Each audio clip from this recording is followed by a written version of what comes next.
Hello hello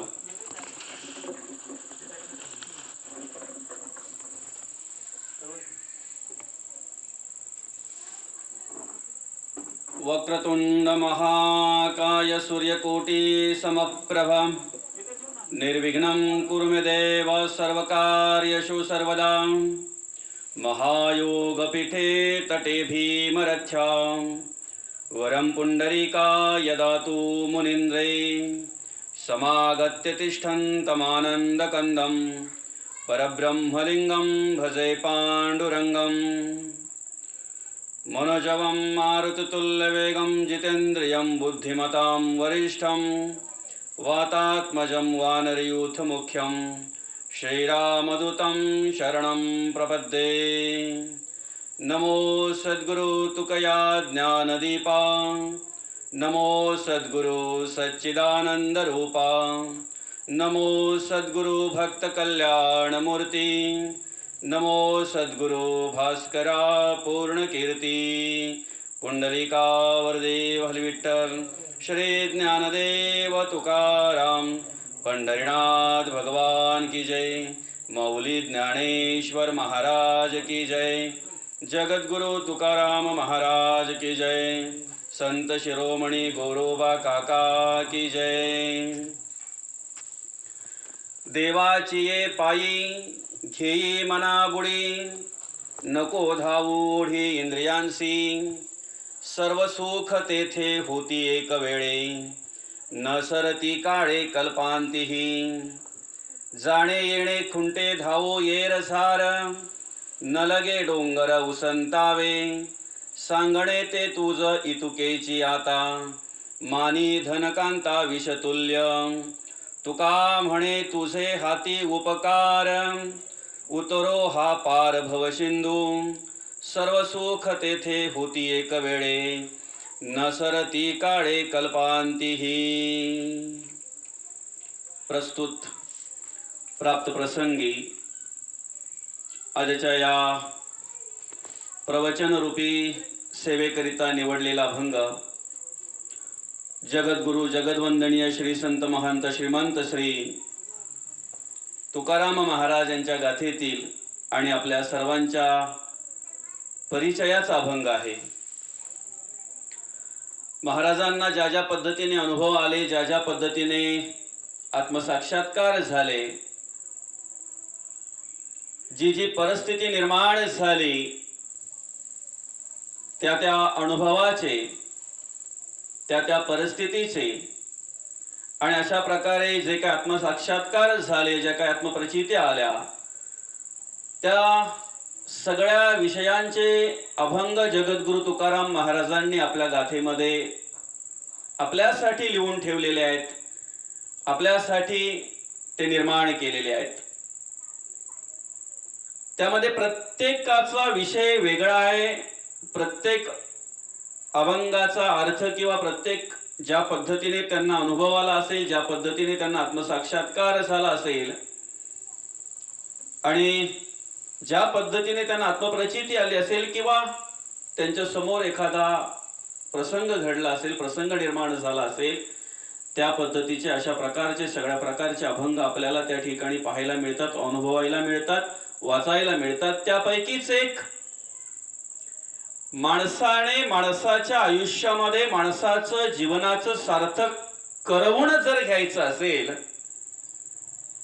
आणि या मायेच्या जाळातून जर मुक्त व्हायचं असेल तर नेमकं माणसाने काय केलं पाहिजे हे सूत्र सांगणारा अभंग आजच्या या प्रवचन रूपी सेवेसाठी आपण घेतलेला आहे। अभंगावर विवरण घेण्याच्या आधी, अभंगावर चिंतन करण्याच्या आधी, ज्या निमित्ताने आज या ठिकाणी आपण ही प्रवचन सेवा आयोजित केलेली आहे, हरिभक्त परायण श्रीयुत बाळू महाराज राऊत, त्याचप्रमाणे हरिभक्त परायण शिवाजी तात्या राऊत यांच्या मातोश्री, आपल्या या राऊत परिवाराच्या आजी, कैलासवासी हरिभक्त परायण वैकुंठवासी आनंदीबाई कान्नो राऊत यांच्या दशक्रिया निमित्त आज या ठिकाणी आपण आपल्याकडून देवाचं नामस्मरण व्हावं, आपल्याला देवाचं चरित्र, संतांचं चरित्र श्रवण व्हावं आणि ज्ञानदान घडावं या उद्देशाने या ठिकाणी आज आपण ही प्रवचन सेवा आयोजित केलेली आहे. खऱ्या अर्थाने जर पाहायला गेला तर या इहलोकामध्ये जे निर्माण झालेलं आहे यद दष्टम तद नष्टम असं म्हटलेलं आहे. जे दिसतंय ते नासतंय आणि जे दिसतंय त्याला नाश आहे.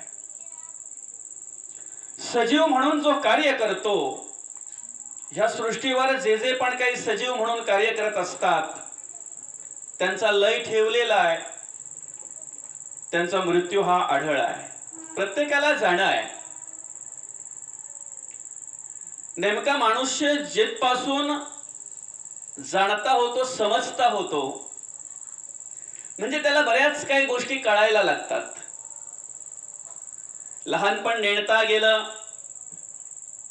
आणि मग तारुण्यामध्ये तो जाणता होतो, त्याला बऱ्याच काही गोष्टी कळायला लागतात. म्हणजे आपण नोकरी धंदा काय करावा, आपण संसार कसा करावा, आपण प्रपंच कसा करावा, आपण संपत्ती कशी गोळा करावी, आपण कशी प्रॉपर्टी गोळा करावी, आपण कशा पद्धतीने श्रीमंत व्हावं, आपलं नाव कशा पद्धतीने लौकिक झालं पाहिजे, हे सगळं ज्ञान त्याला कळतं. ह्या सगळ्या प्रकारे तो जाणता म्हणून काम करत असतो. पण हे सगळं करत असताना नेमकं ह्याचंच विस्मरण माणसाला होतंय की एक ना एक दिवस आपल्याला जायचं आहे. एक ना एक दिवस तो प्रत्येकाच्या वाट्याला आहेच आहे. किती श्रीमंत माणूस असू द्या, किती ज्ञानी मनुष्य असू द्या, राजा असता मृत्यू आला, लक्ष कोटी कबूल झाला, तरी सोडीना तयाला मृत्यू काही. म्हणजे मृत्यू कोणाला सोडणार नाही, जाणच जाणार आहे. मग त्याचा जर आत्मबोध घ्यायचा आहे, त्याचा आत्मसाक्षात्कार जर माणसाला घ्यायचा आहे, झालं पाहिजे असं जर वाटत असेल तर ते सूत्र संतांनी सांगितलेलं आहे. माया ब्रह्माचे विवरण करिता चुके जन्म मरण. त्यासाठी महत्वाचं म्हणजे माणसाने काय केलं पाहिजे, माया आणि ब्रह्माचं विवरण केलं पाहिजे. माया कशाला म्हणतात आणि ब्रह्म कशाला म्हणतात हे कळलं पाहिजे. पण माया आणि ब्रह्म हे कळेल केव्हा, माया आणि ब्रह्माचं विवरण माणसाला मिळेल केव्हा, त्याचं सूत्र संतांनी सांगितलेलं आहे. संतांस गेलिया शरण मोक्ष लाभे. माया ब्रह्माचे विवरण करिता चुके जन्म मरण, संतांस गेलिया शरण मोक्ष लाभे. म्हणजे संतांना शरण जाणं हे सूत्र आहे आपल्या आयुष्याचं. आपल्या आयुष्याचं गणित जर आपल्याला सोडवायचं आहे तर संतांना शरण जाणं हे सूत्र आहे. मायाचं ब्रह्माचं विवरण आपल्याला कळेल, माया ब्रह्माचं विवरण आपल्याला मिळेल, पण त्यासाठी आपण शरण गेलो पाहिजे. आता संत किंवा साधू कोणाला म्हणतात याचा उल्लेख माऊली ज्ञानोबांनी आपल्या ज्ञानेश्वरीमध्ये करून दिलेला आहे. मी आणि माझे ऐसी आठवण विसरले जयाचे अंतःकरण, पार्था तोची संन्यासी किंवा तोची साधू जाण निरंतर. मी आणि माझे आठवण विसरले जयाचे अंतःकरण, पार्था तोची संन्यासी तोची साधू जाण निरंतर निश्चयसी. ज्याला शरण जायचा आहे तो अधिकाराचा पाहिजे, त्याचा तो अधिकार पाहिजे, आणि जो शरण जाणार आहे त्याची ती पात्रता पाहिजे. ह्या दोन्ही भूमिका तिथे महत्वाच्या आहेत. संतांचा विचार जर केला तर त्यांचा अधिकार आहे, आणि अधिकार आहे म्हणून ते अधिकाराने सांगतायत, घातले दुकान देती आली असी दान, संत उदार उदार भरली अनंत भांडार, मागत्यासी पुरे धनी अनेकासी उरे, तुका म्हणे पोते देवे भरले नोहे रीते. त्यांचा अधिकार आहे, त्यांच्याकडे भांडार भरलेला आहे,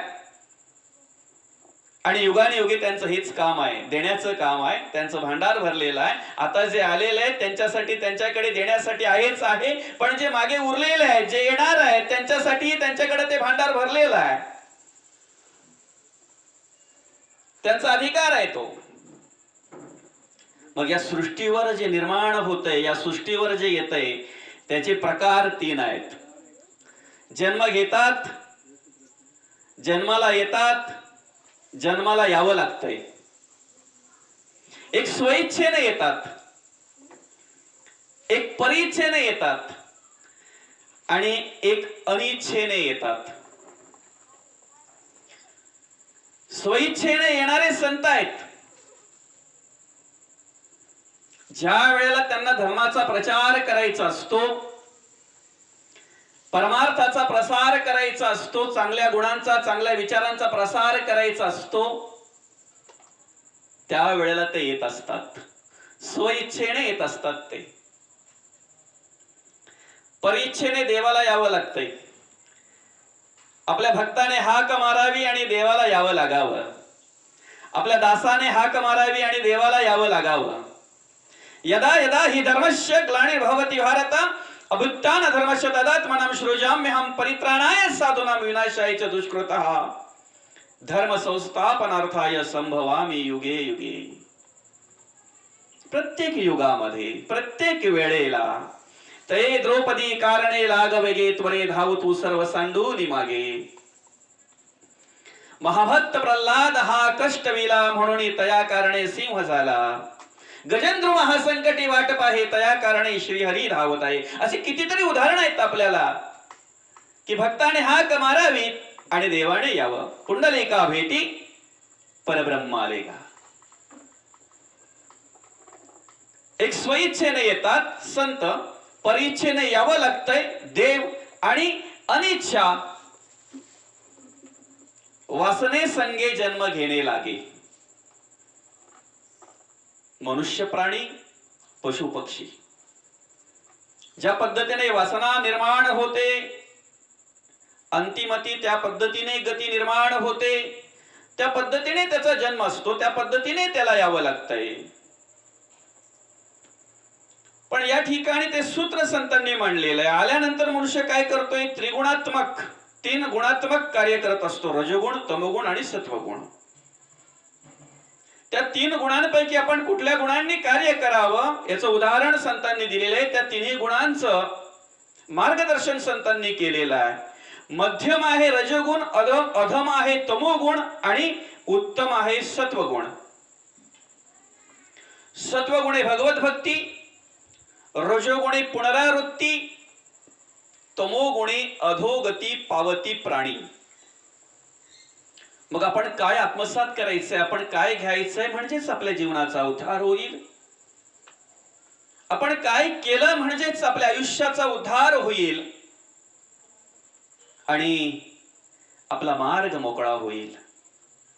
आपल्या देहाचं सार्थक होईल, आपल्या आयुष्याचं सार्थक होईल. काय केलं म्हणजे नक्कीच आपल्या जीवनाचं गणित आपल्याला सोडवता येईल. ते सूत्र तरी काय आहे? शाळेमध्ये शिक्षण घेत असतानाही आपण हा विचार जर केला तर गणित सहजरित्या सोडवता येतंय. कधी जर सूत्रपाठ असेल तर, सूत्रपाठ असेल तर ते गणित सहज सोडवता येते आपल्याला. पण सूत्रच जर पाठ नसेल ना तर ते गणित सुद्धा चुकलं जात आहे. तसंच माणसाच्या आयुष्यामध्ये माणसाला जर आपलं आयुष्याचं गणित सोडवायचं आहे तर संतांनी सूत्र सांगितलेलं आहे. आणि जे सूत्र सांगितलेलं आहे ते पहिल्या चरणात जगद्गुरु तुकाराम महाराजांनी वर्णन केलेलं आहे.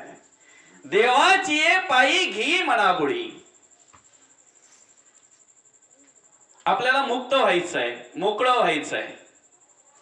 मग ते मुक्त होण्याचं सामर्थ्य मिळेल कुठून? ते सूत्र आहे, देवाची पायी घे मनापुढी.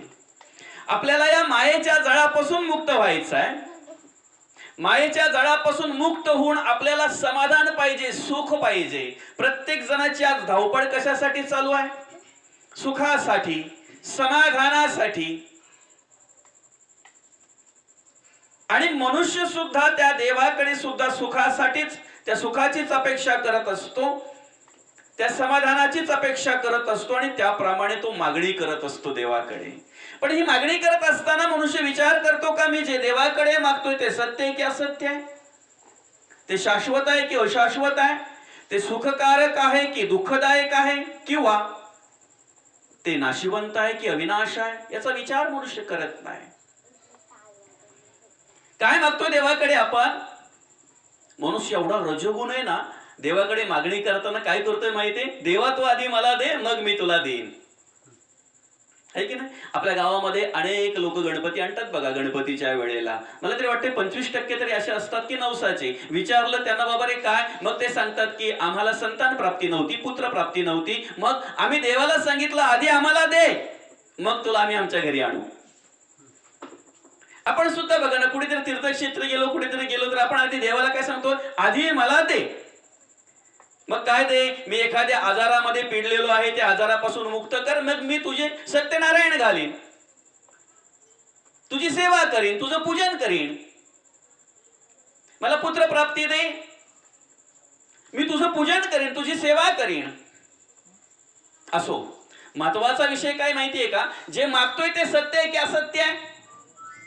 आपण देवाकडे मागतोय, देवा मला खूप ऐश्वर्य दे, ऐश्वर्य संपन्न कर, खूप द्रव्य माझ्याकडे येऊ दे, आणि एकदा तेवढं द्रव्य माझ्याकडे आलं ना की मग मी तुझी भजन करेन, पूजन करीन, मी तुझी भक्ती करीन, परमार्थ करेन. पण मग ते सुखकारक आहे की दुःखदायक आहे? आज अब्जाधीश असलेली माणसं सुद्धा आत्महत्या करतात. आहेत ना अशी उदाहरणं आपल्याकडे? आपण काय, आपल्याकडे हजारो असतील, काहींकडे लाखो असतील. ज्या पद्धतीने असेल त्या पद्धतीने, जी प्रॉपर्टी असेल, जी संपत्ती असेल ती असो द्यावी, असावी. तिथेही संतांनी सांगितलेलं आहे, आपल्याकडे आपल्या घरामध्ये पैशांचा खलखलाट असावा, पण त्याच्या मागे कोणाचा तलतलाट नसावा. हे सूत्र आहे. अब्जाधीश असून सुद्धा आत्महत्येची वेळ काय येते? समाधान नाही, सुख नाही.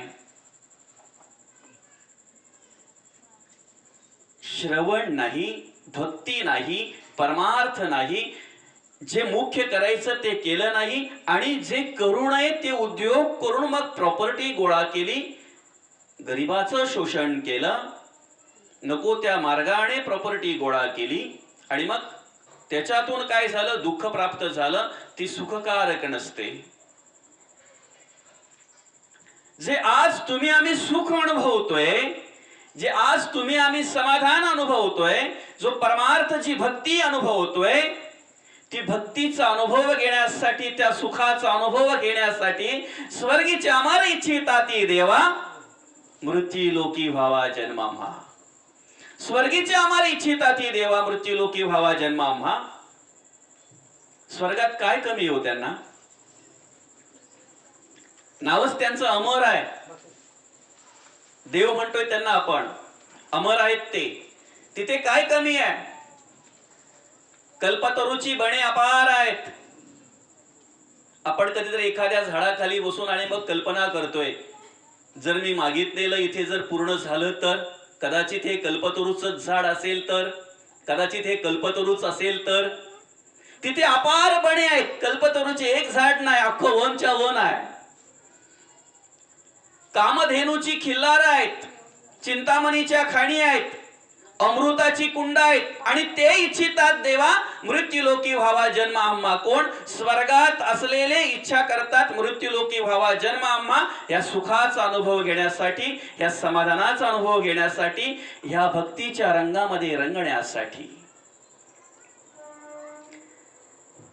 आम्हीही स्वर्गात आहोत, तेही स्वर्गात आहेत.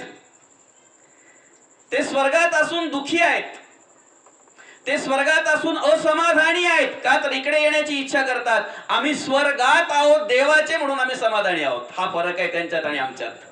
आम्ही देवाचे स्वर्गात आहोत, आम्ही संतांचे स्वर्गात आहोत, आणि आम्ही संतांचे स्वर्गात आहोत म्हणून आम्ही समाधानी आहोत. मग देवाकडे काय मागितलं पाहिजे आपण? देवाला सांगतोय, देवा मला पुत्र प्राप्ती व्हावी, संतान प्राप्ती व्हावी. नक्की निवेदन करावं, नक्की प्रार्थना करावी, त्याची आवश्यकता आहे, असते. पण ते सुखकारक आहे की दुःखदायक आहे हा विचार केला पाहिजे. आजची परिस्थिती जर पाहायला गेला तर मनुष्य तेवढ्यासाठी त्या देवांना शरण जातो, नवस करतो, डॉक्टर उपचार करतो, अनेक प्रकारचं द्रव्य खर्च करतो. करावं, करू नये असं नाही, पण देवाकडे हट्ट धरतोय, मला पाहिजेच देवा, मला देच. तुझ्या संचिताच असेल, प्रारब्धात असेल तर नक्कीच त्याची प्राप्ती होणार आहे, मिळणार आहे. हट्ट करू नकोस. पण हट्ट करून करून करून करून देवही शेवटी बोलतोय, ठीक आहे चल देऊ दे, याला दिला. एवढा जीव त्याच्यामध्ये की स्वतः काही खाणार नाही, पण पहिला विचार त्याचा, स्वतःच्या मौज मजेचा विचार नाही, पण पहिला त्याच्या मौज मजेचा विचार. अगदी जर पाहायला गेलं तर त्याच्या समाधानामध्ये त्या आई वडिलांचं समाधान, त्या मुलाच्या सुखामध्ये त्या आई वडिलांचं सुख. करता झाला, कमवता झाला, लग्न झालं, बाकीच्या सगळ्या गोष्टी आल्या. आता त्याचं कर्तव्य काय आहे? आई वडिलांची सेवा करणं हा पहिला धर्म आहे माणसाचा. पहिले दैवत आपल्या आयुष्यातले आई वडील आहेत आणि आपला पहिला गुरु म्हणजेच आपली आई आहे, आपले वडील आहेत. आई माझा गुरु, आई कल्पतरू, सौख्याचा सागरो आई माझी. त्या आई वडिलांवर जर वृद्धाश्रमात राहण्याची वेळ येत असेल तर नवस करून केलेल्या पोराविषयी त्यांच्या पिंडामध्ये काय विचार येत असेल, फक्त विचार करा. देवाकडे आपण काय मागतोय, काय मागावं? मागणी करावी ना देवाकडे, पण ते सत्य आहे की असत्य, शाश्वत आहे की अशाश्वत आहे, ते नाशिवंत आहे की अविनाशी, सुखकारक आहे की दुःखकारक आहे? मग ती मागणी संतांनी या पहिल्या चरणामध्ये केलेली आहे. काय करायचं आपण नेमकं? आपलं सूत्र काय? देवाची पायी घी मना बुडी, नको धावू ओढी इंद्रियांसी. परमार्थ करणं म्हणजे देवावर उपकार करणं असं नाही. भक्ती करणं म्हणजे देवावर उपकार करणं असं नाही. मी नामस्मरण करतो, देवासाठी करतो का? मी ग्रंथ वाचन करतो, देवासाठी करतो का? मी संतांच्या वाङ्मयाचा अभ्यास करतो, देवासाठी करतो का? साधं उदाहरण आहे, एखाद्याने जर आपल्याला एखाद्या ठिकाणी मदत केली तर आपण त्याला थँक्यू म्हणतो, आभारी आहे म्हणतो, है की नाही? एखाद्याने जर आपल्याला एखाद्या कुठल्या तरी गोष्टीची जर मदत केली तर आपण त्याला काय म्हणतो? आभारी आहे. मग देवाने आपल्याला नरदेह दिलेला आहे, सामर्थ्य दिलेला आहे, उत्तम इंद्रिय दिलेली आहेत. त्या इंद्रियांकडून कर्म करून घेण्यासाठी तो सामर्थ्य देतोय. नवे नवे निर्गुण स्थितीमध्ये तो आपली सेवा करतोय, तो परब्रह्म, तो देव. भक्ती करणं, परमार्थ करणं हे आपलं कर्तव्य आहे आणि कर्तव्य म्हणून केलं पाहिजे. मला काहीतरी देव ऐसी वासना नको. जनाचा लालची स्वभाव आरंभीच म्हणती देवा, म्हणजे मला काही देव ऐसी वासना नाही. देवा मला काही देऊ नको. देवा मला तुमच्याकडून कुठल्याही प्रकारची अपेक्षा नाहीये. फक्त जो मला नरदेह तुम्ही दिलेला आहे, माझ्या अंतरी राहून तुम्ही माझी सेवा करत आहेत. तृषेने शोकले शरीरात मयास कळे, हा विचार मग उठवून शरीर चालवी उदकाकडे. प्रत्येकाच्या अंतरात राहून तो निर्गुण स्थितीमध्ये प्रत्येक देहाची सेवा करतोय. त्याचा परमार्थ करणं, त्याची भक्ती करणं हे आपलं कर्तव्य आहे. काही मागणं नाहीये. हेची दान देगा देवा, तुझा विसरण व्हावा. काय मागायचं देवाकडे आपण? मागतो मी पांडुरंगा फक्त एक दान, मिळे जाणे मुक्ती ऐसे द्यावे मज ज्ञान. हे आत्मज्ञान, हे ब्रह्मज्ञान एकदा माणसाला प्राप्त झालं, मिळालं की त्याची कुठल्याही प्रकारची आशा अपेक्षा राहत नाही. काय नाही. ज्या वेळेला माणसाला माणसाच्या जीवनाचं सूत्र कळतंय ना, त्याच वेळेला त्याचं जगणं पूर्ण होतंय. आणि हेच संतांना अभिप्रेत आहे.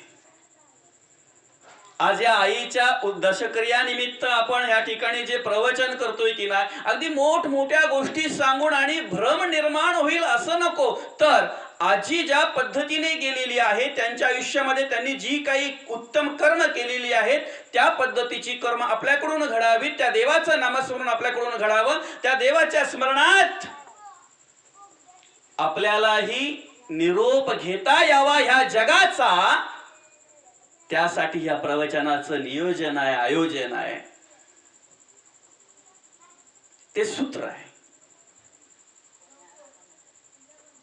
मनुष्य आयुष्यभर सगळ्या काही गोष्टी करतोय की नाही, ह्या गोष्टी करत असताना त्याने एवढं स्मरणात ठेवायचंय, मला जायचंय, संपणार आहे, कधीतरी या देहाचा नाश होणार आहे. आणि हे सूत्र त्याला ज्याला कळलं ना, त्याचं जगणं पूर्ण होतंय. ज्याचं जगणं पूर्ण झालं त्याला जीवनमुक्त म्हणतात. त्याला काय म्हणतात? जीवनमुक्त. आता जगणं पूर्ण झालं म्हणजे काय? एखादी बाई, आता समजा हा वेळ आहे त्या पद्धतीची, एखादी बाई माहेरी जाते. आता माहेरी जाताना तिचा उद्देश काय असतो माहितीये का? इकडे की नाही, मला जमणार नाही सगळ्या काही गोष्टी करायला या पोरांमध्ये, आणि तेवढी काही ते माणसं पण गोळा होतील नाही होतील सांगू शकत नाही, मग त्यापेक्षा मी माहेरी जाते, तिकडेच डाळ घेते आणि पापड, मिरगुटी, खारोड्या, तुड्डया जे काय असतील त्या. पण ती गेल्यापासून तिचा उद्देश काय असतो? तिच्या मनामध्ये काय असतंय? मला हे सगळं करून जायचं आहे. बरोबर आहे की नाही? गेल्यापासून तिच्या मनामध्ये असतो. ती गेलेली आहे कधी रविवारी, तिला माहिती आहे शुक्रवारी ते मला घ्यायला येणार आहेत किंवा शुक्रवारी मला परत जायचं आहे. मग ती एकच विचार करत असते की शुक्रवारच्या आत मला हे सगळं पूर्ण करायचं आहे, आणि सगळं पूर्ण करून शुक्रवारी माझी बॅग तयार ठेवायची आहे. एकदा तिच्या सगळ्या गोष्टी पूर्ण झाल्या ना की ती वाट पाहत असते कधी येतात घ्यायला, कारण तिला माहिती आहे मला जायचं आहे.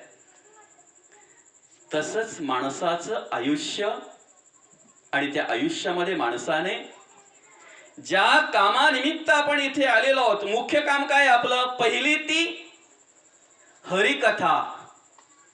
पहिलं काम काय? देवाचं नामस्मरण करणे, परमार्थ करणे, भक्ती करणे, देवपूजा करणे, संतांच्या वाङ्मयाचा अभ्यास करणे, समाज प्रबोधन करणे, समाज सेवा करणे, देव धर्म आणि देश याच्यासाठी काम करणे, हे पहिलं कर्तव्य आपलं.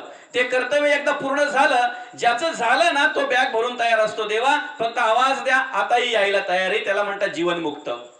तो पुढे जगत असतो, राहत असतो, संसारात काम करत असतो, प्रपंचात काम करत असतो, सगळ्या ठिकाणी काम करत असतो, सगळ्या ठिकाणी तो कार्य करत असतो, पण करुण अकर्ता असतो, देहबुद्धीच्या अधीन नसतो. त्याला विधेय स्थिती म्हणतात. त्या विधेय स्थितीमध्ये तो कार्य करत असतो, आणि ह्या विधेय स्थितीमध्ये कार्य करणाऱ्या माणसाला म्हणतात जीवनमुक्त. आता याला जायचं आहे ना, याने अमरपद नाही घेतलं, जीवनमुक्त झाला म्हणजे तो मरणार नाही का? तो जाणार नाही का? जाणार आहे, मरणार आहे, त्यालाही मृत्यू आहे. पण त्याची ओळख संतांनी करून दिलेली आहे. जे का जीवनमुक्त ज्ञानी, त्यांचे शरीर पडो राणी, अथवा पडो स्मशानी, तरी ते धन्य झाले. ज्याने अंतरात्मा असताना परमार्थ केला, त्याचं सामर्थ्य असताना देवाचं नामस्मरण केलं, त्याचं सामर्थ्य असताना भक्ती केली, समाज प्रबोधन केलं, समाज कार्य केलं, आपल्या कुटुंबाची सेवा केली, आपल्या समाजाप्रती जे काही आपले ऋण आहेत ते ऋण फेडण्याचं काम केलं, त्याला जीवनमुक्त म्हणतात. त्यालाही जाणं आहे. पण अशा माणसाला जरी मृत्यू आला कोणत्याही वेळेला, कधीही, हे महत्वाचं आहे. आता शास्त्रात काय मांडले माहितीये का? पूर्व पक्ष, आपला शुक्ल पक्ष आणि कृष्ण पक्ष, त्यापैकी कुठल्या पक्षामध्ये मृत्यू आला म्हणजे माणसाचा उद्धार होईल याचं ती मांडणी केलेली आहे. दक्षिणायनात यावं का उत्तरायणात यावं म्हणजे त्याचा उद्धार होईल, ती मांडणी केलेली आहे. कुठल्या तिथीला कुठल्या नक्षत्रावर यावं तेही सांगितलेलं आहे. पण ते कोणासाठी? जो जीवनमुक्त ज्ञानी आहे ना, त्याला शुक्ल पक्षात येऊ दे, नाहीतर कृष्ण पक्षात येऊ दे, त्याला दक्षिणायनामध्ये येऊ दे नाही तर उत्तरायणामध्ये येऊ दे, त्याला कोणत्याही तिथीला, कोणत्याही नक्षत्राला, कोणत्याही वेळेला जरी त्याला मृत्यू आला, बरं कसाही जरी आला. अनेक जण काम करत होते, भिंत कोसळली, चोखामेळाही त्याच ठिकाणी काम करत होते. अस्थी गोळा करायच्या वेळेला नेमक्या अस्थी चोखामेळ्याच्या कोणत्या, संतांनी सांगितलं अरे जा ज्या ठिकाणी ती भिंत कोसळलेली आहे त्या ठिकाणच्या अस्थी कानाला लावा. ज्या अस्थीमधून विठ्ठल विठ्ठल विठ्ठल असा आवाज येईल त्या अस्थी चोखामेळ्याच्या असतील. जे का जीवन मुक्त ज्ञानी त्यांचे शरीर पडो राणी अथवा पडो स्मशानी तरी ते धन्य झाले. कोणत्याही अवस्थेत, कुठल्याही अवस्थेत जरी जीवनमुक्त ज्ञानी जो मनुष्य आहे त्याला, जीवनमुक्त जो आहे त्याला कुठल्याही अवस्थेत जरी मृत्यू आला तरी तो धन्य झाला. आता महत्वाचा विषय काय, एक स्वइच्छेने येत असतात, एक परिइच्छेने येत असतात, एक अनिच्छेने येत असतात. अनिच्छेने येणारे आपण आहोत, जन्म झालेला आहे. आता सार्थक करून घेण्यासाठी आपण काय करायचं आहे, शतवर्ष वय नेमिले बालपण नेणता गेले, तारुण्य वेचले विषयांकडे, वृद्धपणी नाना रोग भोगणे लागे, कर्म भोग आता भगवंताचा योग कोणे वेळे. 100 वर्ष वय नेमलेलं आहे, पण आता क्वचितच सेंचुरी मारतात. काही 60 वर आउट होतात, काही 50 वर आउट होतात, काही 40 वर आउट होतात. आजची परिस्थिती तर एवढी भयानक आहे, कोणत्या वेळेला कधी कोणावर वेळ येईल सांगू शकत नाही. त्यासाठी आपण बॅग भरून तयार पाहिजे. आणि एवढा ओव्हर कॉन्फिडन्स पण नको बरं का. कुठल्याही परमार्थातला माणूस असू द्या, तो कुठल्याही परमार्थातला, कोणी ओव्हर आत्मविश्वास दाखवू नये की आम्हाला होणारच नाही. अशी कितीतरी उदाहरणं आहेत की त्याने सगळ्या परमार्थिक माणसांना, म्हणजे सगळ्या संप्रदायातील एक ना एक माणूस पकडलेला आहे. म्हणून कोणी असा ओव्हर कॉन्फिडन्स दाखवू नये. काहींचं कसं असतंय, अति आत्मविश्वास असतो. आम्ही देवाचं नामस्मरण करतो, अरे संतांना सोडलं नाही त्यांनी. हे ताप आहेत, आध्यात्मिक, अधिभौतिक आणि अधिदैविक, या तिन्ही तापापैकीच एक ताप आहे ना तो. नाव जरी वेगळं असला तरी तिन्ही मध्येच मोडतो ना तो. मग ह्या तिन्ही तापांनी संतांनाही जर सोडलं नाही, देवादिकांना जर सोडलं नाही, तर आपल्याला कसे सोडतील ते. फक्त आपण नियमाचं पालन केलं पाहिजे, आपण नियमात राहिलो पाहिजे. ओव्हर कॉन्फिडन्स नको, आत्मविश्वास असा भलता सलता नको आपल्याला की तो नाही. मग त्यासाठी आपण काय केलं पाहिजे हे स्मरणात ठेवलं पाहिजे. अर्थातच अनिच्छेने जन्म झालेला आहे. किती जगला याला महत्व नाही, किती वर्ष जगला याला महत्व नाही, किती वर्ष जगून त्याच्या आयुष्यामध्ये त्याने काय केलं याला महत्व आहे. आणि किती वर्ष जगून आपल्या आयुष्यात काय करायचं आहे हे सूत्र संत दाखवत असतात. नको धावू वेगी इंद्रिया लागी, देवाची पायी घे मना बुडी, नको धावू ओढी इंद्रियांसी. आता इंद्रिय आपल्याला काय दाखवतात, इंद्रियांना आवड कसली असते, मनाचं मनोरंजन ज्या ठिकाणी आहे ना त्या ठिकाणी कधीच माणसाला आळस येणार नाही, कंटाळा येणार नाही, निद्रा येणार नाही, कधी माणसाला असा थकवा जाणवणार नाही. ज्या ठिकाणी मनाचं मनोरंजन आहे कधीच नाही. कधीतरी एखाद्याला सांगावं आपण की अहो तुमच्यासारखी माणसं जर परमार्थाला आली, भक्ती जर करायला लागली ना तर खरोखर किती ज्ञान आहे हो तुम्हाला, किती चांगले बोलता तुम्ही. तर काय बोलतो माहितीये, बघू आता मला पांडुरंग कधी बोलवतो त्या. मग हिरो काय तुला बोलवायला आलता का पिक्चर बघायला चल म्हणून, माझा लेटर दिलता त्याने, तिकडे आपोआप जातो तो, तिकडे आकर्षित होतो. इकडे पांडुरंग कधी बोलवतोय. म्हणून माणसाने काय कशा पद्धतीने राहिलं पाहिजे. 3 काळामध्ये कार्य करतोय ना, भूतकाळ, वर्तमान काळ आणि भविष्य काळ. भूतकाळात काय झालं याचा विचार करण्यापेक्षा वर्तमान काळामध्ये मला काय करायचं हे महत्वाचं आहे. मागच्या वर्षी आमचं शेत पिकलंच नाही हो, आता असाच जर तो विचार करत बसला मागच्या वर्षी आमचं शेत पिकलंच नाही हो, तर ह्या वर्षी पण ओसाड जाईल. पण मागच्या वर्षी पिकलं नाही याचा विचार करण्यापेक्षा आता वर्तमान काळामध्ये मला राबडी करायची आहे का, तर पाऊस पडल्यानंतर पेरायचं आहे. याला क्रियमाण म्हणतात. क्रियमाण संचित आणि प्रारब्ध अशा प्रकारे मनुष्य कार्य करत असतो. आता कर्म करणं याला क्रियामान म्हणतात. त्याचा साठा करणं, त्याचा संचय करणं याला संचित म्हणतात. आणि तो साठा पुढच्या वेळेला मला कामा येईल, कणगा भरून पुढच्या वर्षासाठी तयार ठेवणं याला प्रारब्ध म्हणतात. आणि अशा प्रकारे 3 अवस्थेत मनुष्य ती कर्म करत असतो आणि त्याचा उपभोग घेत असतो. मग इंद्रियांना आपल्या काय आवडतंय? परमार्थ जर आवडत असता इंद्रियांना तर तिथे कंटाळा आळस आला नसता. पण ती आवड लावून द्यायची आहे. आता इंद्रियांकडून जर आपल्याला परमार्थ करून घ्यायचं आहे, इंद्रियांकडून जर नामस्मरण करून घ्यायचं आहे, डोळ्यांकडून जर देवाला पाहायचंय, तोंडातून जर देवाचं नामस्मरण करून घ्यायचंय, कानातून जर देवाचं श्रवण करायचंय, तर ते इंद्रिय कोणाच्या अधीन आहेत?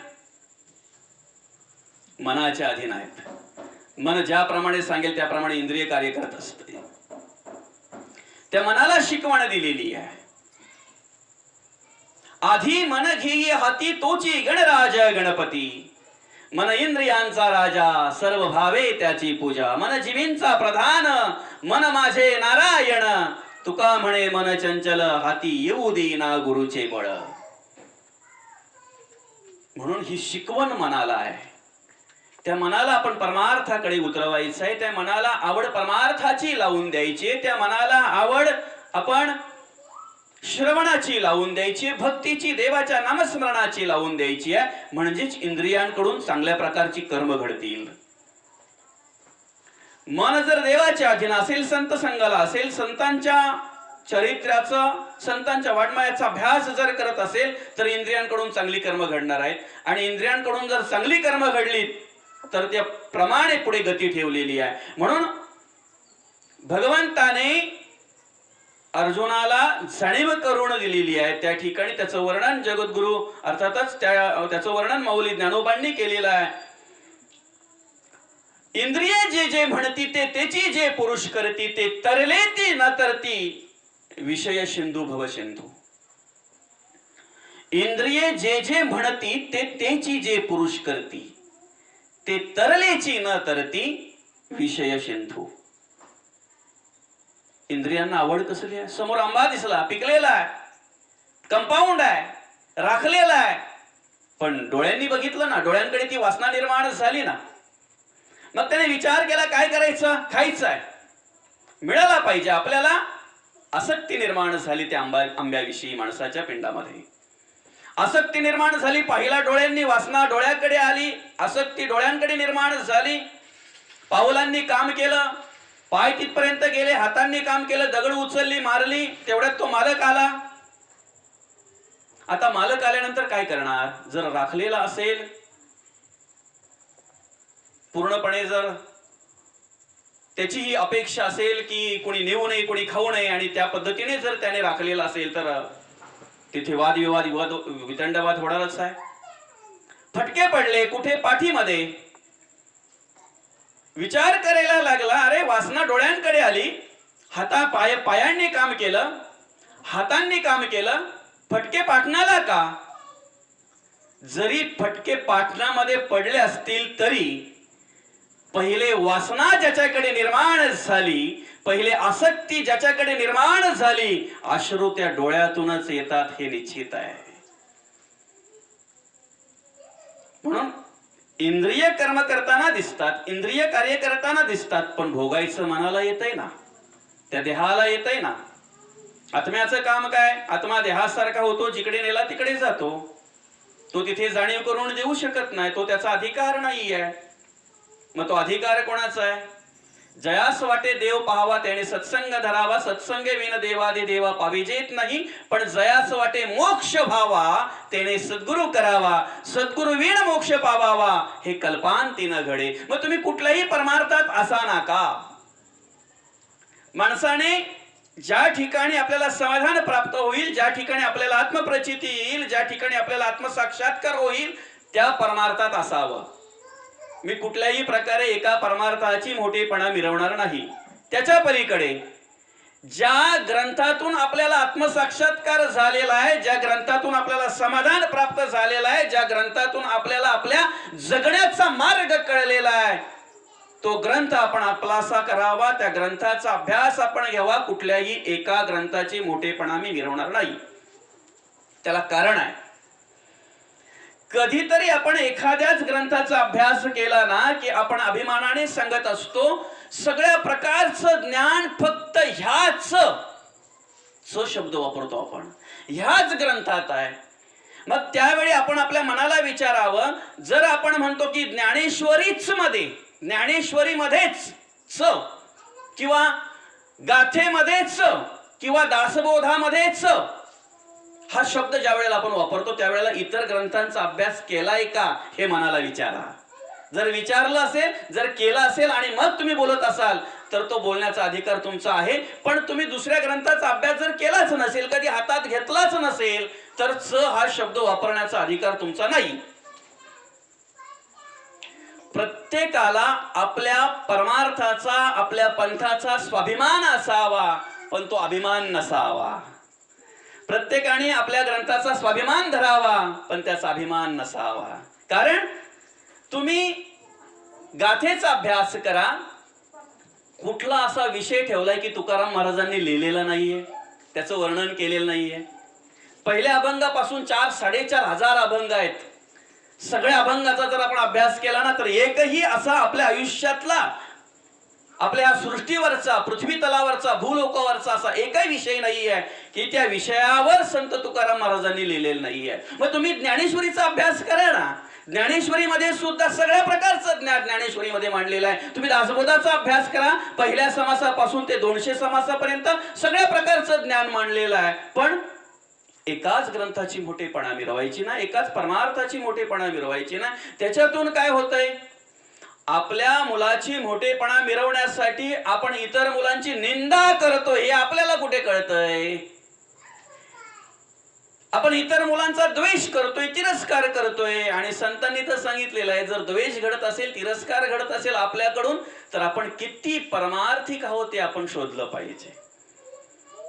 केवळ अत्याचार करणं म्हणजे पाप नाही, केवळ भ्रष्टाचार करणं म्हणजे पाप नाही, केवळ हिंसाचार करणं म्हणजे पाप नाही. सासूने सुनेला त्रास देणं याला पण पाप म्हणतात.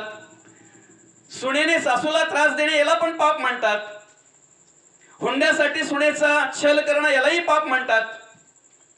आपली बाई थोडी अशिक्षित आहे म्हणून तिला सतत सतत सतत सतत टोचणं, तिकडची परिस्थिती जरा गरीब आहे म्हणून तिला त्या परिस्थितीची परत जाणीव करून देणं, परत परत परत परत त्या पद्धतीने लागेल असं बोलणं यालाही पाप म्हणतात. आपल्यामुळे दुसऱ्याला सहज आपण बोलतोय पण समोरच्या माणसाला त्रास होतोय, त्याच्यावर त्याचा अगदी जर पाहायला गेलं तर मन दुःखी होतोय, यालाही पाप म्हणतात.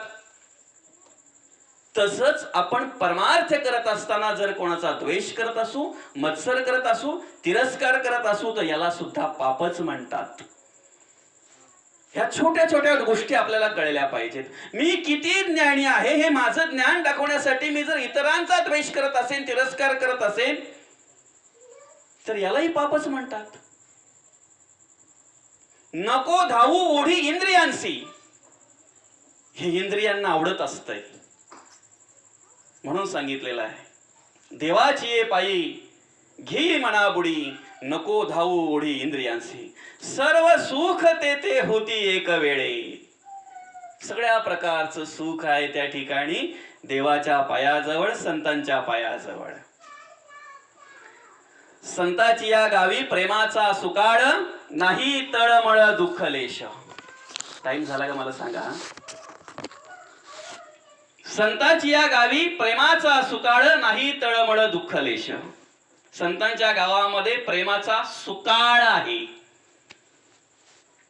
तुम्ही जर संतांच्या गावात राहत असाल ना तर तुम्ही तुमच्या जीवनाला कधीच कंटाळणार नाही, तुम्ही तुमच्या आयुष्याला कधीच कंटाळणार नाही. उलट जे आयुष्य, जे जीवन तुम्हाला संतांच्या कृपेने प्राप्त होत आहे ना ते सार्थक करून घेण्याच्या मार्गी तुम्ही लागणार जर संतांच्या गावी असाल तर. पण संतांच्या गावी जर नसू ना तर फक्त आपल्या बालावरच लिहिलेलं असेल, दया क्षमा शांती तेथे देवाची वस्ती. फक्त घरावरच लिहिलेलं असेल आपल्या. परोपकार हाच खरा धर्म आहे, ते आचरणात पाहिजे. जर संतांच्या वाङ्मयाचा आपण अभ्यास करत असू, हे आयुष्याचं सूत्र आहे. तुम्ही संसार प्रपंच आयुष्यभर करता, संसार किती केला नेटका तरी तो पांढरा फिकाच होत जातो. कधी पूर्ण झालाय का हो? संसार पूर्ण झालाय कधी? अहो, जेथ पासून ती बाई संसार करायला लागते ना, किंवा तो पुरुष संसार करायला लागतो ना, मरेपर्यंत संसार पूर्ण होत नाही. शेवटची वेळ येते तरी पण ती सुनेला बोलवून घेते आणि सांगते, अमक्या ठिकाणी अमुक ठेवलंय, तमक्या ठिकाणी तमुक ठेवलंय, अमक्याचं हे आहे, तमक्याचं ते आहे, हिने 1 पायलीवर पीठ नेलंय, तिने 2 अक्षर पीठ नेलंय, काल आमकीने 1 वाटीवर साखर नेले. अगं सगळं येईल ते, तू काय टेन्शन घेते? ह्या सगळ्या गोष्टीचा विचार करण्यापेक्षा जो सोडवणार आहे त्याचा धावा करणार. मग संतांनी ते सूत्र मांडले की नाही, नको नको मना गुंतू माया जाळी, काळ आला जवळी ग्रासावया, काळाची एवढी पडेल बा जेव्हा, सोडविना तेव्हा माय बाप, सोडविना बंधू पाठीची बहीण, शेजीची कामी न दूर राहे, सोडविना राजा देशीचा चौधरी, आणि कसोयरी भली भली, तुका म्हणे तुझं सोडविना कोणी, एक चक्र पाणी वाचोनी या. मग या सगळ्या गोष्टीचा आपण काय विचार करावा? त्या वेळेला ज्याचा विचार करायचा त्याचा विचार येत नाही. काय येत नाही? धडधाकट असताना कधी परमार्थ केला नाही, कधी हरिपाठ केला नाही, कधी देव दर्शनाला गेला नाही, किंवा कधी संतांच्या वाड्मयाचा अभ्यास केला नाही, कधी नामस्मरण केलं नाही. आता एकाएकी कसं येईल ते? प्रॅक्टिस पाहिजे ना.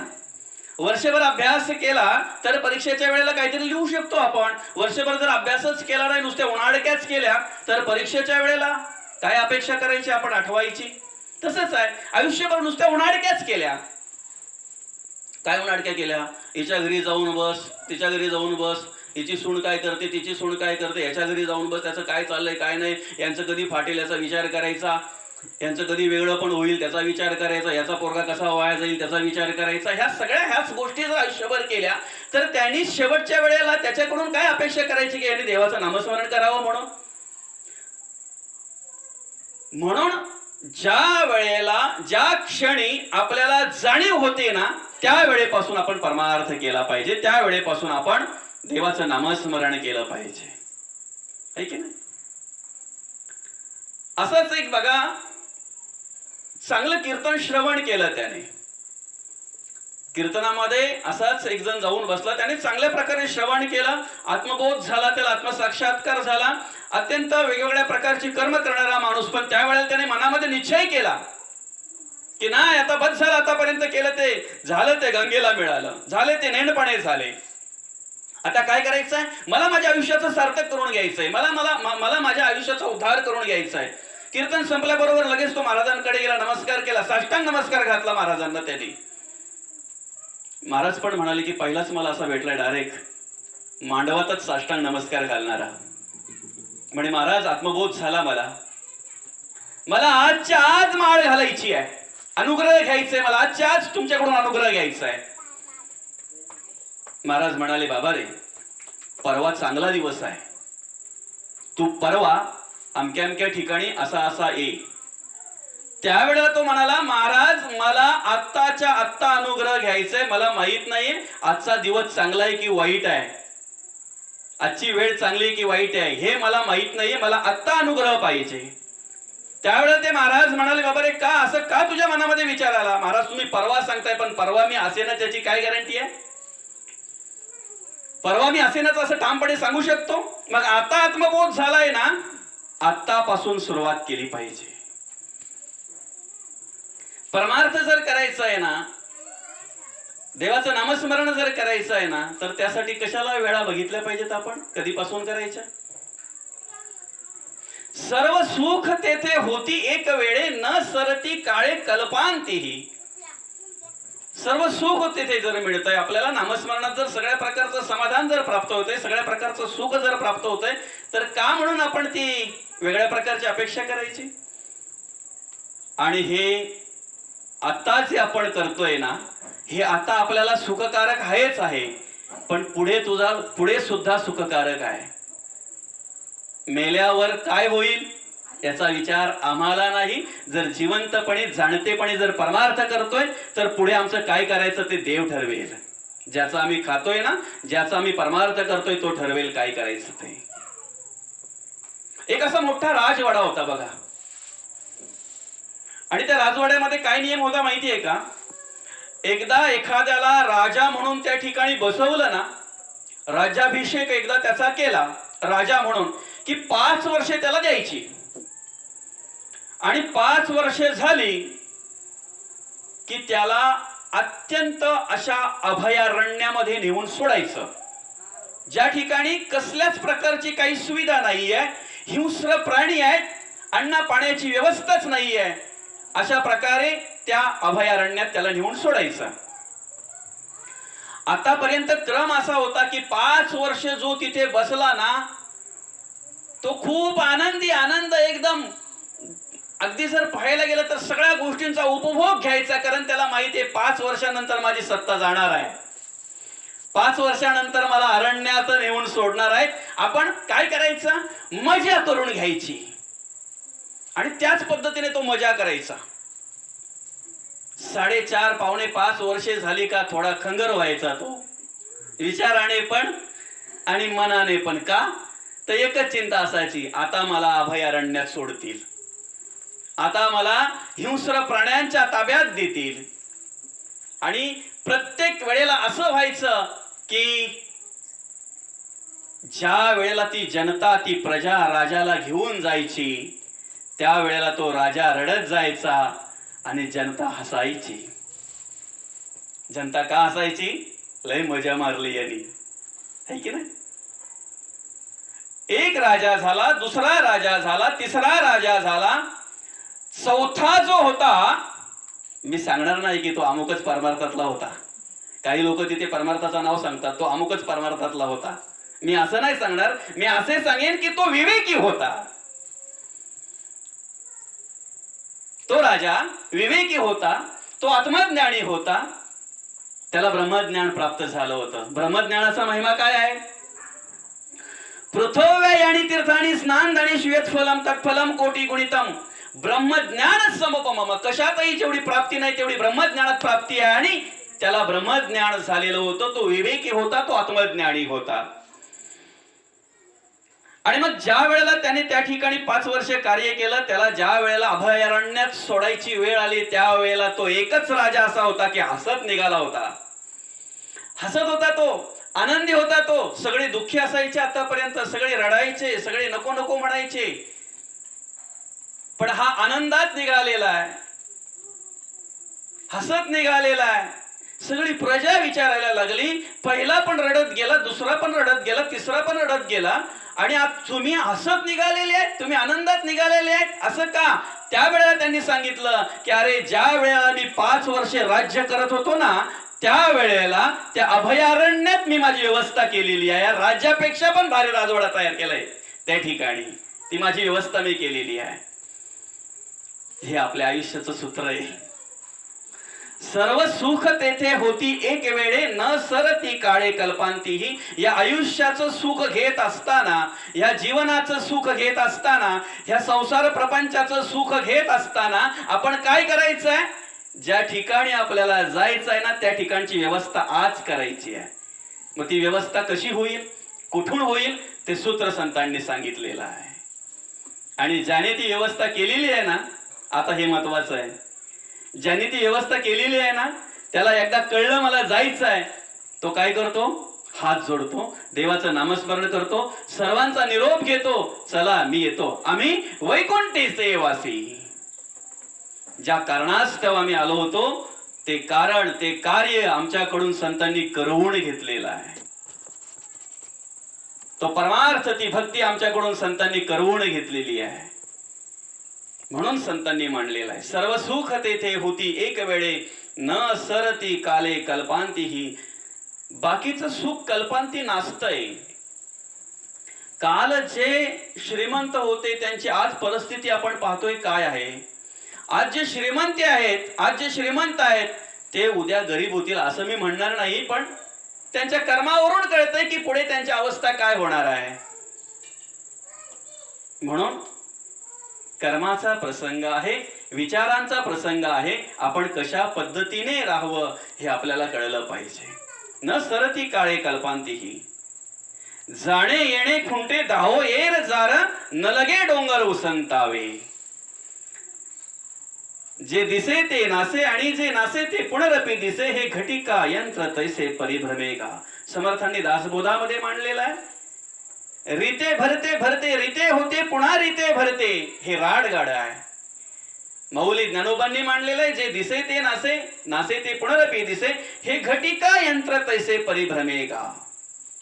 आणि आपली ही अवस्था त्याच पद्धतीने झालेला आहे. जाणं येणं भरते रीते होते, रीते भरते, भरते रीते होते, रीते भरते, जाणं येणं जाणं येणं, असं किती काळ चालायचं. 84 लक्ष जीवयोनीचा जर विचार केला तर 83,99,999 योनी जर एकीकडे काढल्या तर ही 84 लक्ष योनी म्हणजेच मनुष्य देह नरदेह सुटण्याचा मार्ग आहे, मोकळा होण्याचा मार्ग आहे, मोक्ष प्राप्ती करून घेण्याचा मार्ग आहे. पण तिथे आपण काय केलं पाहिजे. म्हणून क्षणोक्षणी हाची करावा विचार, तळावया पार भव सिंधू नाशिवंत देह, हे लक्षात ठेवायचं आहे. हा देह नाशिवंत, मळमूत्राचा वाधा. नाशिवंत देह जाणार सकळ, आयुष्य खातो काळ सावधान. संत समागमे धरावी यावळी करावी तातडी परमार्थाची. तुका म्हणे इह लोकीचे व्यवहारे, नये डोळे धुरे भरुणी राहू. म्हणून एका सुभाषितकाराने बघा किती उत्तम वर्णन केलेलं आहे. नाही कुणाचे कोणी तुझे नव्हे रे कोणी, अंती जातील एकला रे प्राण्या माझे माझे म्हणून. बंधू कुणाची बहीण कुणाची कोण कुणाचे सगळे सोय रे, मेल्या पाठी सर्वच राहील तुटतील धागे दोरे. प्राण्या मायेचा बाजार रे, 2 दिवसाची तुझी जवानी नाही पुढे टिकणार रे. वृद्धपण येता जवळी वैद्य काय करणार, प्राण्या मायेचा बाजार. नाही कुणाचे कोणी तुझे नव्हे रे कोणी, अंती जातील एकला रे प्राण्या माझे माझे म्हणून. म्हणून संतांनी मांडलेलं आहे. आता नेमकं द्वैत अर्थाने जर आपण बघितलं तर मग आपण तो राग कोणावर काढतो, आपल्या घरातल्यांवर. कारण संतांनी मांडलंय ना, कोण कुणाचा पिता जगी या माता ही कवणाची, कन्या पुत्र ही नसती आपुले भार्या तर परक्याकडची. बंधू भगिनी सगळे सोयरे आप्त इष्ट संपत्तीची, कुणी नसे या जगी आपुले धरी कास तो धर्माची. म्हणून सद्गुरू लागी शरण जाईबा नको करू माती जन्माची. संतांनी मांडलेलं आहे. म्हणून आपण काय करतो, कोण कुणाचा पिता जगी या माता ही कवणाची. अरे पण कोण आहेत ते, हे कर्मयोगे जे सकळ मिळालेले आहेत ते नाहीत. कर्मयोगे सकळ मिळाली एके स्थळी जन्म आली. कशासाठी आलेत, संसारामध्ये आज जी आई आहे ती मागच्या जन्मी आपली आई असेलच असं नाही. जे आज वडील आहेत ते मागच्या जन्मी वडील असतीलच असं नाही. जी आज पत्नी आहे ती मागच्या जन्मी आपली पत्नी असेलच असं नाही. आज कर्मयोगाने सगळी मिळालेली आहेत. ऋणानुबंधाच्या गाठी आणि ऋणानुबंधाने सगळी मिळालेली आहेत. सगळ्यांची सेवा आपल्याला करायची आहे, कारण ऋणानुबंधाच्या गाठी आहेत. ज्या पद्धतीने देवाने आपल्याला तो संसार लावून दिलेला आहे, म्हणून संतांनी मांडलेला आहे, अवघाची संसार सुखाचा करीण आनंदे भरीण तिन्ही लोक. फक्त तो संसार करताना काय करायचंय माहितीये का, ते सूत्र माऊली ज्ञानोबांनी सांगितलेलं आहे. आपुली आपण करा सोडवण, संसार बंधन तोडावे की. संसार नाही सोडायचा, त्याची बंधनं तोडायची आहेत. मग कोण आहेत ते की ज्यांचा आपल्याला त्याग करायचा आहे. कोण आहेत ते की ज्यांच्यामुळे आपल्याला दुःख प्राप्त होत आहे, आपल्याकडचं समाधान बाजूला होत आहे. ती घरातली मुलं नाहीत, संसारातली मुलं नाहीत, आपल्या घरातले आई वडील नाहीत, आपल्या घरातली पत्नी जी आहे ती नाही. त्याची ओळख या ठिकाणी करून दिलेली आहे. देहबुद्धीचा निश्चयो ज्या टळेना. अर्थातच जर पाहायला गेलं, मी देह म्हणून ज्या ठिकाणी कार्य घडलं जातंय त्याला देहबुद्धी म्हणतात. मी देह आहे, देह कार्य करणारा आहे, आणि अशा पद्धतीने ज्या ठिकाणी कार्य घडलं जातंय त्याला देहबुद्धी म्हणतात. मी काहीच नाही आहे, देव देतोय, देव करतोय, देवाचं सामर्थ्य आहे म्हणून सगळ्या प्रकारचं कार्य घडतंय, याला विदेह स्थिती म्हणतात. आणि मग ती देहबुद्धी, ती माया, ती मुलं लेपुरे उदंड झाली तो ते लक्ष्मी निघून गेली. काम क्रोध लोभ मद मत्सर दंभ संशय चिंता असूया द्वया भावना कल्पना इष्णा वासना आशा ममता तृष्णा मन माया देहबुद्धी हे सगळं आहे. आणि यांच्या अधीन जो मनुष्य झाला ना, त्याला देवाचा शोध बोध घेऊन देत नाहीत. ते सर्वत्र आहे, तो सगळ्या ठिकाणी आहे. पण मग अशा अवस्थेमध्ये तो बोका डोळे मिटत असतोय स्वतःचे आणि मग चोरून दूध पीत असतोय. त्याला वाटतंय मला कोणी पाहत नाही, पण तो आहे ना आतमध्ये. श्रीराम जय राम सकळ म्हणती परिते नेणती राम कैचा. राम तो त्रिकाळाचा पुत्र दशरथाचा, पण अनंत काळीचा आत्मा राम. श्रीरामासी राम ठाऊक असता का शरण जाई वशिष्ठासी. तुका म्हणे राम तुझा तुझी शोधून पायी ओळखून घे स्वानुभवी आणि सद्गुरु कृपे.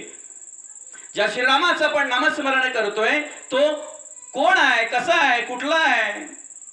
श्रीराम जयराम सकळ म्हणती परिते नेणती राम कैचा. राम तो त्रिकाळाचा पुत्र दशरथाचा मान्य आहे, पण अनंत काळीचा आत्मा राम हे विसरता कामा नये. आणि त्याच श्रीरामाची ओळख घेण्यासाठी, त्याच अनंतकालीच्या अंतरात्म्याची ओळख घेण्यासाठी, त्या परब्रह्माची त्या देवाची ओळख घेण्यासाठी वशिष्ठांना शरण जावं लागलं श्रीराम प्रभूंना. म्हणून या मायेजाळामध्ये आपण अडकता कामा नये, ह्या मोहामध्ये आपण अडकता कामा नये. त्या देवाची जर आपल्याला ओळख घ्यायची आहे तर त्यासाठी हे मायेचं जाळं बाजूला करायचं आहे की नाही.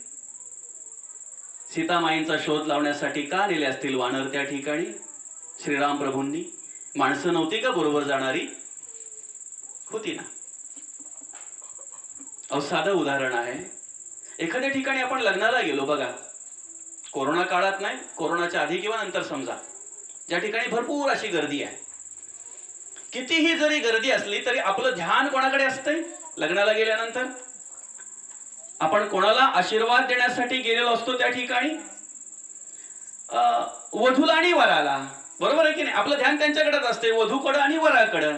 काय जोडा मस्त आहे, काय मुलगी मस्त आहे, काय मुलगा मस्त आहे, मस्त जोडा आहे, लक्ष्मी नारायणासारखा जोडा आहे, अशी एक आपण कल्पना करत असतो. आपण त्या ठिकाणी पाहत असतो, वधूवरांकडे आपण शुभ आशीर्वाद देत असतो त्यांच्याकडे बघून. पण अशा ठिकाणी सर्वांच्या नजरा त्या वधूवरांकडे आहेत, सर्व शुभ आशीर्वाद त्या वधूवरांकडे येतात. आणि तेवढ्यात जर समजा त्या मांडवामध्ये दोघे जण असे आले की त्यांच्या गळ्यामध्ये साखळदंड आहेत, अशा मोठमोठ्या जाड साखळ्या आहेत त्याच्या अंगावर, त्या अशा गळ्यामध्ये, हातामध्ये असे मोठे कडे आहेत, त्यांचं वजन कमी ना सोनं जास्त, असे जर दोघे जण समजा त्या मांडवामध्ये आले तर सांगा माणसांच्या नजरा कुठे असतील?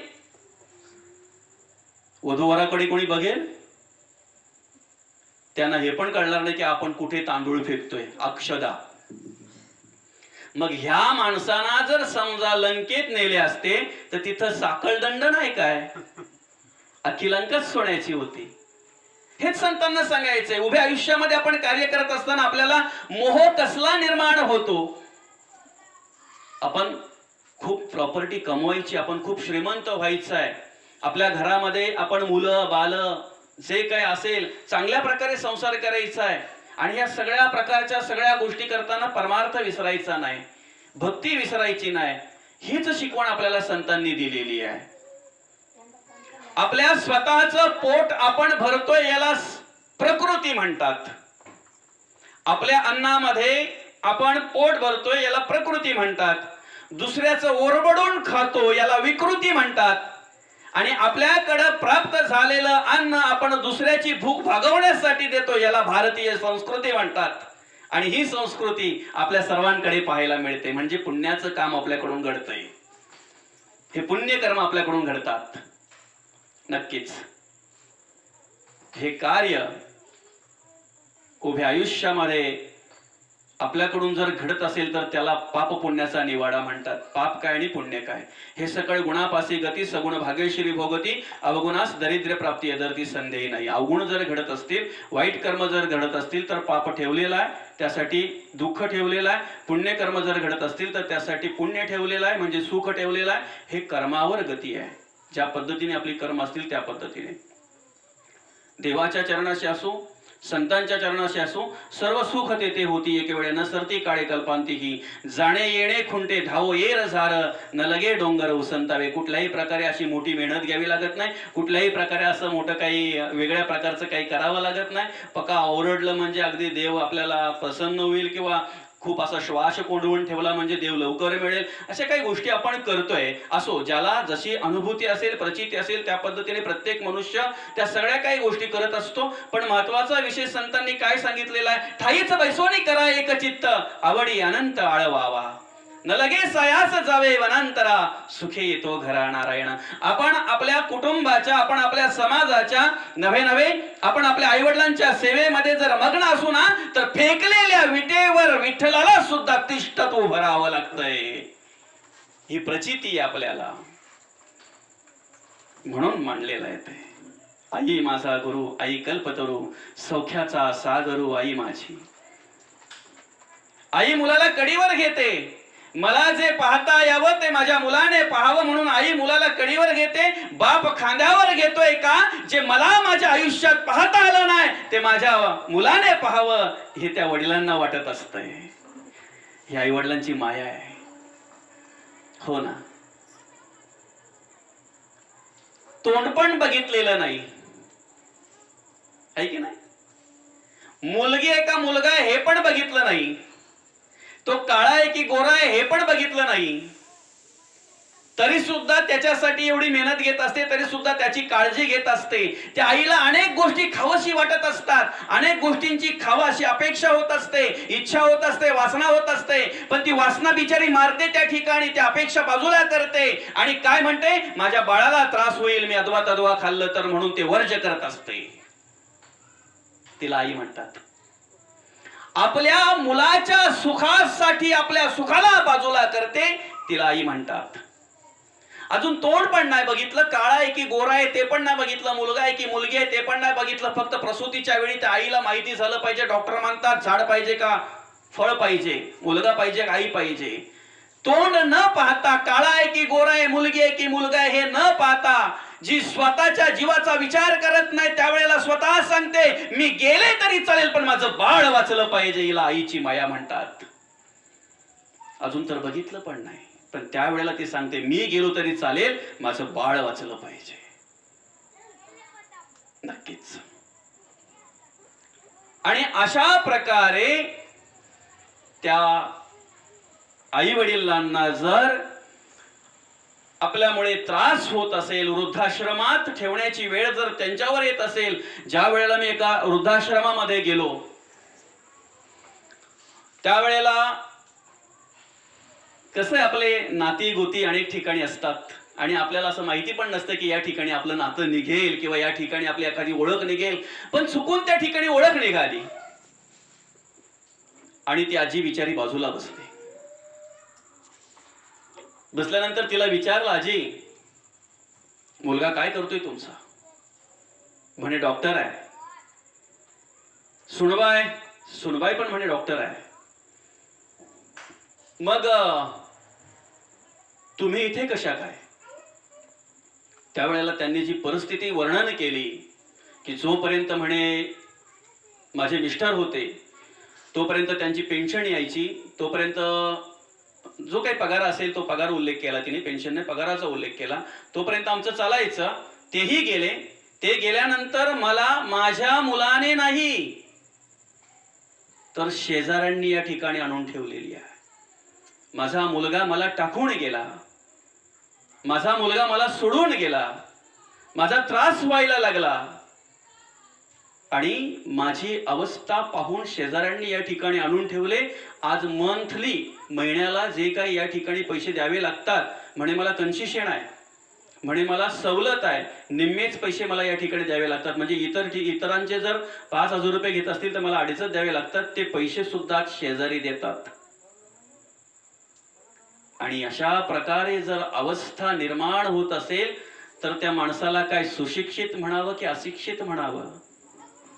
आज विज्ञान खूप पुढे आहे, पण संतांनी सांगितलेलं आहे विज्ञान म्हणजे माणसाची पावलं आहेत आणि आत्मज्ञान म्हणजे माणसाची दृष्टी आहे. जर आत्मज्ञान नसेल ना तर पावलं कुठेही जातात. खाण्यासाठी अनेक प्रकारचे पदार्थ निर्माण केलेत, पण काय खावं हे दृष्टी दाखवत असते. जाण्यासाठी राहण्यासाठी अनेक प्रकारच्या सुखसोयी माणसाने विज्ञानातून प्रगत केलेले आहेत, विज्ञानातून प्राप्त करून गेलेले आहेत, निर्माण केलेले आहेत. पण कसं राहावं ही ज्ञानदृष्टी हे आत्मज्ञान शिकवत असतंय आणि ती दृष्टी म्हणजेच आत्मज्ञान.